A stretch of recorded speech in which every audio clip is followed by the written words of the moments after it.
When my wife got artificial insemination for her cancer-stricken first love, I left a divorce agreement and walked away. Before I left, I commented on their cute pic on social media. Let's get divorced. I'm making room for you too. A minute later, she called, Ethan, how can you be so selfish? Can you bear to let him die without an heir? I laughed coldly and replied, I don't love you anymore. It has nothing to do with me. She looked anxious. On our wedding anniversary, I asked my wife to come home early. Her usually cold expression showed a hint of surprise before she nodded silently.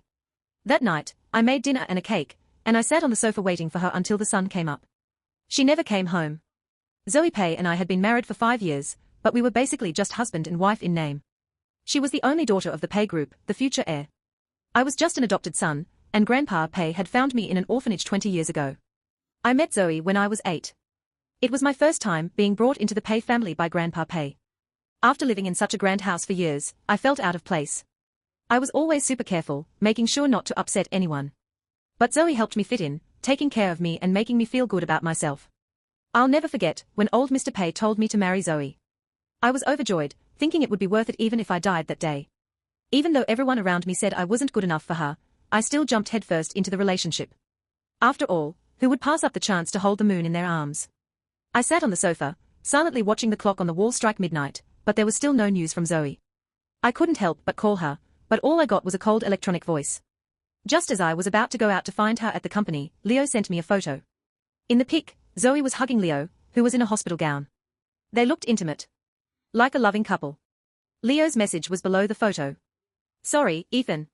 I'm sick, and Zoe is keeping me company. The hospital needs to be quiet, so I muted her phone. Leo's message totally shattered my last bit of hope. I should have realized from the start that Zoe never loved me. I always knew that Zoe was never my moon. It's just that for a moment, the moonlight really shone on me.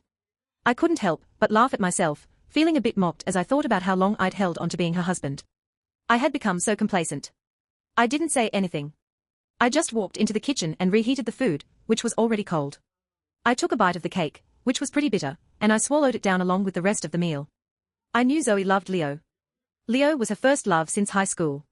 One was a beautiful and well-mannered heiress, and the other was a campus celebrity. I was just the Pei family's adopted son, hidden in the shadows. They should have been a perfect match, but Grandpa Pei didn't approve. After Leo left heartbroken, I was able to get this deal. On my 18th birthday, I wished that Zoe would look at me once more, and later she married me. Now, at 28, I just want her to let me go in the little time I have left. At the same time, I'm letting myself go too. Leo showed up out of the blue a year ago. He looked sickly, not like he did before. After finding out he had cancer, Zoe started devoting her whole heart to him. Every day after work, she'd go to the hospital to take care of him. I, who was already pretty insignificant in her eyes, became completely invisible to her now. Every now and then, I'd call Zoe to come home for dinner, but she'd give me a cold shoulder. All you think about is trivial stuff. Do you know how much Leo is suffering alone in the hospital? Honestly, why couldn't it have been you who got this disease? It's a waste for Leo to suffer like this. Before I could say anything, she'd hang up. Sometimes, even Zoe looked at me like she was mad. Maybe she was mad at me for agreeing to Grandpa Pei's marriage plan back then, or for pushing Leo away. But no matter what she thought of me, it didn't matter anymore. Because, just as she wished, I had been diagnosed with bone cancer 6 months ago. I had been hiding it from Zoe because I was afraid she'd think I was trying to gain her sympathy by appearing weak. Ironically, even God seemed to think I was redundant. In these 6 months, my health had taken a nosedive. The chemo I was doing once a month got bumped up to twice a month, and then even more often. The pain that spread to my bones was constant. But I kept pushing through it. I wanted to live a little longer, to see my moon once more. But right after chemo, when I was lying in pain on the hospital bed, I saw Leo's social media post. It said, "Thank you to my angel for bringing me a little angel when I needed companionship the most." He included a cute pic of the two of them. At that moment, I heard a boom in my mind, and my heart felt like it was being wrenched. Even the lingering pain from the chemo paled in comparison to the pain in my heart. The girl I'd loved for over 10 years, my wife of 5. She was having a baby with someone else. Nothing could be more heartbreaking. I knew it was time to let go. I wrote up the divorce agreement. Zoe barely came home these days, and I wasn't about to act all pitiful to try and trick her into coming back. So, I picked our wedding anniversary as a reason to ask her to come home.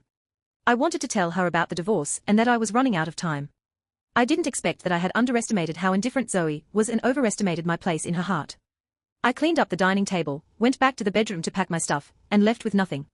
I had entered the Pei family with nothing, and now, as I left, I naturally couldn't take anything with me.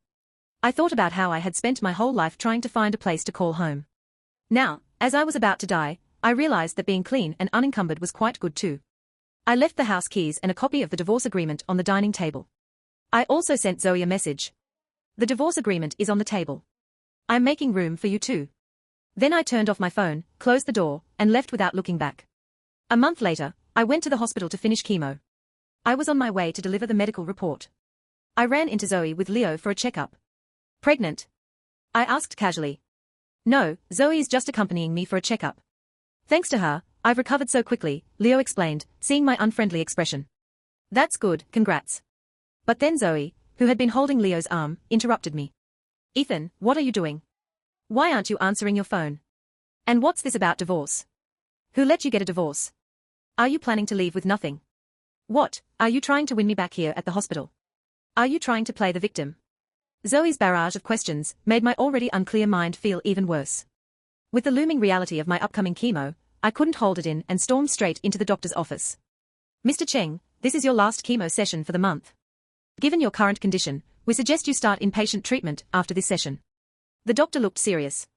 I understood, even given my current physical state. My time was running out. I nodded and told the doctor I'd think about it and finish this chemo session first. After talking with the doctor, I left the office, getting ready to go into the treatment room. Zoe grabbed me at the door. Leo looked at us with a hint of reluctance. Ethan, what are you doing? Are you serious? Zoe crossed her arms, her usual dismissive gaze showing a hint of confusion. What else? At this point, what reason do I have to lie to you? I gestured with a weary wave of my hand, my eyes fixed on her. Then why didn't you say anything? Dragging it out until now, are you waiting here to make me pity you or? Hey, do you remember our wedding anniversary a couple weeks ago? I wanted to tell you that day, but where were you? Zoe looked shocked when I suddenly cut her off, like she couldn't believe it. Actually, this was the first time I'd ever interrupted her. In the past, I would have been happy for an entire day just to have an extra word with her, but now I only found it annoying. She either ignored me or endlessly mocked me. She really thought the world revolved around her. I hadn't received the divorce certificate with Zoe yet. I mean, I had drafted that divorce agreement, so we were already strangers. When I realized this, I felt colder than I thought. Once I decided I didn't have a relationship with someone, I cut them out of my life completely. It's like I'd cut off all the emotional and relationship connections. The deeper my love for Zoe had been, the more indifferent I felt towards her now. At that moment, the nurse from the chemo room called my name and asked me to come in for treatment. I turned to leave. Seeing me about to leave, Zoe hurriedly said, "What about my grandfather?" I immediately understood what she meant. Back then, Grandpa Pei had used the Pei Group heir position to threaten her into marrying me. Now that I wanted a divorce, I had to explain things to Grandpa Pei. Don't worry about that, I'll explain everything to him. After saying this, I left directly, not looking back at her once. In the past, I always watched Zoe's retreating figure. Now, I didn't need to. After the chemo, I stared blankly at the ceiling of the hospital room like always. The color was so white that it made me feel cold. It reminded me of the morgue where my adoptive father's body was kept 20 years ago. Everything there was equally hopeless. As far back as I could remember, the only person by my side was my adoptive father. He made a living as a taxi driver. The neighbors all said he was a bachelor approaching 30 who still hadn't found a wife. I was an orphan abandoned by my birth parents since birth. I was just a baby when I was left at my adoptive father's doorstep. He took me in because he saw how pitiful I was. For the next 8 years, it was just me and my adoptive father, relying on each other to survive. It was tough, but it was some of the happiest days of my life. Maybe it was meant to be that I wouldn't have a peaceful life. When I was 8, my adoptive father went out to work a night shift in the rain and never came back. I only remember being led by a group of people in white coats into a very cold place. My adoptive father's body was lying there stiffly. No matter how much I cried, he wouldn't get up and hold me like he used to. He'd gently pat my back, telling me not to cry, that everything would be all right. After my adoptive father passed away, the neighbors stayed away. I became an orphan again, and the orphanage was my final destination. The long night was hard to endure, but the sun would always rise as usual. The second day after I entered the orphanage, Grandpa Pei came to personally take me back to the Pei family. "What's your name, kid? Do you want to come with me?" "My name's Ethan, meaning peace." Ethan means long-lasting peace, to be safe and sound for life. My adoptive dad wasn't a big reader, but I often heard him murmuring that as long as you lived in peace, that was all that mattered.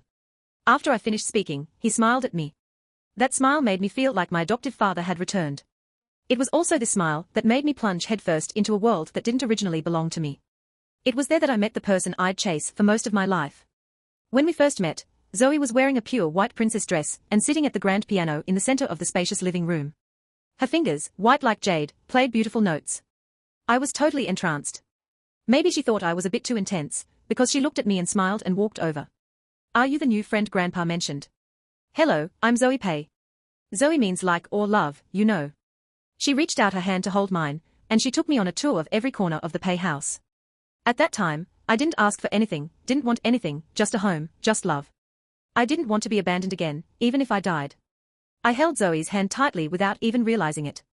It was like a drowning person clinging to the only lifeline they could find. In the days that followed, Zoe became like my little shadow, following me wherever I went.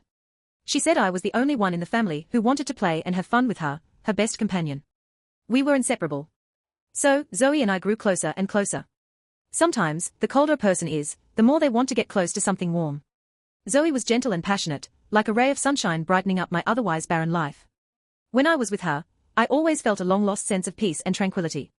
I'll always remember what she once said to me, "From now on, this is your home, and I am your family." But now, hearing these words, I only feel extremely bitter.